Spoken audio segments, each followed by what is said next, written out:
comic I want to talk about tonight, or at least right now, is the Orville #1. Yes, I know issue 2 just came out. It's from Dark Horse Comics. But in all fairness, I should give you this disclaimer first. Cosmic Times, my company, we initially tried to get the Orville license from Fox. We were talking to them, I guess. Turns out Dark Horse has a nice, tight relationship with Fox, so they got the license. No hard feelings, so we almost had this license. This was almost a Cosmic Times comic, but instead it is a Dark Horse comic. Now, I read this book. It's not the story I would have written. I had a whole idea for a story that we were going to pitch that never came into fruition, but it's not bad. This is actually a decent book. It's written by David A. Goodman, who works for the show, and you can tell because the book has the same tone and the characters kind of have the same voice as they do on the TV show. The art is pretty spot on as well. As you can see, this looks like the actors from the show. Perhaps it's a little too spot on. I will say that even though they do look just like the characters from... Oh, that's a great shot. Even though they do look just like the characters from the show, and that's nice in a licensed property, they do look a little stiff. Like, everybody looks a little stiff. This is a comic. You would expect something a little more dynamic with it. This kind of reminds me of the 1980s Star Trek comics from DC Comics, which I love those too, so don't get me wrong. So this is the Orville comic, and I really liked it.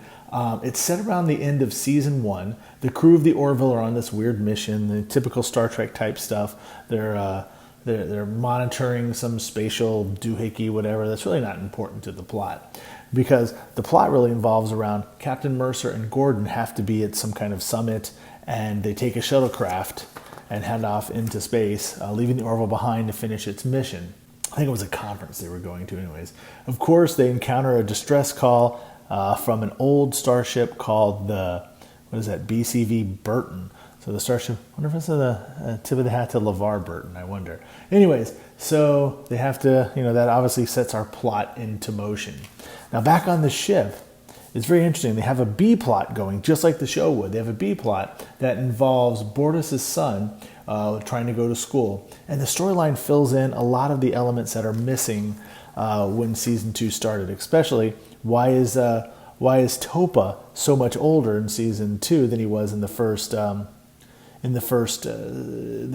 because he was like a baby. He was born in the first season, and in the second season he's in school and a full-grown child. This kind of explains all that, and it also introduces, let me slip ahead here more to the B plot, it introduces the teacher Cassius, who Kelly ends up having a romantic relationship. Spoiler, in season 2 he becomes her boyfriend for at least the first half of season 2. But now back with the A plot, which is really what the book's about. The A plot, again, about Gordon and the captain. They arrive at the planet tracking on the distress call, and they're shot down. Typical. I mean, it's a good story. It feels a little Star Trekian, but then so does the Orville. So their ship crashes, and there's a lot of great character stuff. I can't get into it. I'm not going to read all these word balloons. There's a lot of great character stuff in here, which would be right out of the show. Again, the characters speak perfectly in their voices. You can definitely tell the person who wrote this book writes for the show.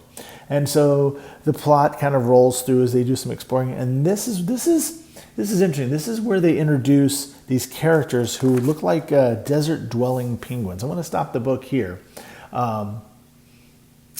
because up next is what kind of leads into the cliffhanger for the book. Now, the penguins are the only thing that kind of stands out as being kind of comic-specific, because on the show they wouldn't have the budget to have all these CGI penguin characters or bird characters talking to the crew. And that's what really got me with the book. It's a great book. Highly recommended if you're a fan of the show. It really does a great job of capturing the feeling of the Orville.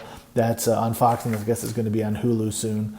But again, the only drawback I had was the scope of the book. The scope of the book feels just like an episode of the TV show.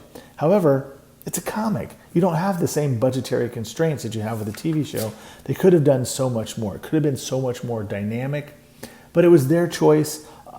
Again, I can't really say anything bad about it. I highly recommend this book. If you like the Orville, this book's perfect for you. As I said, it kind of reminds me of those Star Trek comics in the 1980s from DC that I think everybody kind of really liked. It gave the feeling of the show, or at least of the movies at the time, and that's what this book does. This is a nice addition to the show as we're waiting for season 3 to premiere on Hulu. So For a change, I'm highly recommending a comic. If you like the show. If you don't like the show, this could be still something to check out, or if you haven't checked out the show, it's a good comic.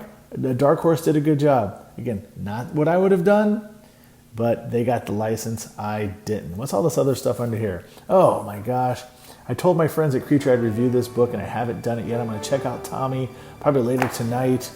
I got to talk about Cat and Mouse from Roll a Man. He's about to launch his second Kickstarter for Cat and Mouse. It's a great book. I highly enjoyed it. I got to spend some time making a video for this one. Also, I need to dig into Broke Down and 4 Dead Bodies. This is from Travis Gibb. The book looks great. I backed it on Kickstarter. I just haven't had a chance to check it out. And I should say what we have going on. These are just some of our books. Sugar Boogers, Deep Space Tragedy, Decisions, Giant Robot Warrior Maintenance Grade. So make sure you check us out at cosmictimes.net and follow us on our social medias. And that's about it.